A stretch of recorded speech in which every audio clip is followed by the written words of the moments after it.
वालेकुम जी गाइस आज बहुत ही मजेदार ਤੁਹਾਡੇ ਵਾਸਤੇ ਵਲੌਗ ਲੈ ਕੇ ਆਏ ਆ। ਅੱਜ ਅਸੀਂ 4 ਬੰਦੇ ਬੈਠੇ ਆ। ਆ ਦੇਖ ਲਓ ਜੀ ਬਾਬਾ ਜੀ ਟਿੰਡਾਲ ਅੱਜ ਸ਼ਰਤ ਲੱਗ ਗਈ ਏ। ਹੁਣ ਪਰਚੀਆਂ ਪੈਣ ਲੱਗੀਆਂ ਨੇ। ਜਿਹੜੀ ਪਰਚੀ ਪਹਿਲੇ ਬੰਦੇ ਨਿਕਲੇਗੀ ਉਹਦੀ ਪਹਿਲੇ ਟਿੰਡ ਹੋਏਗੀ। ਬੈਠੇ ਬੈਠੇ ਗੱਲ ਹੋਈ ਏ ਸਾਰੇ पे ਟਿੰਡ ਕਰਾ ਦਿਓ ਜੀ। ਟਿੰਡ ਕਰਾਣੇ ਆ ਸ਼ਰਤ ਲਾ ਕੇ ਪਰਚੀਆਂ ਪਾ ਕੇ ਜਿਹਦੀ ਪਹਿਲੇ ਪਰਚੀ ਨਿਕਲੇਗੀ ਉਹਦੀ ਟਿੰਡ ਹੋਏਗੀ। मैं अपना भी ले आना ठीक हो गया जी। आ बाकी आ गए ने आज देखना जी पहले कि टेंड होंगी है। आज तो मजा ही आ जाएगा व्लॉग का। पहले लगाएगी मौसम की टेंड आए ना अंकल जी कैसा लगेगा। अच्छा नुमाइंदे भी टेंड होएगी।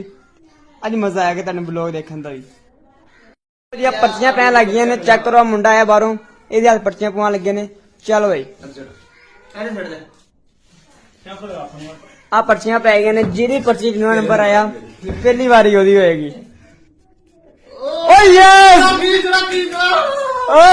चेक करो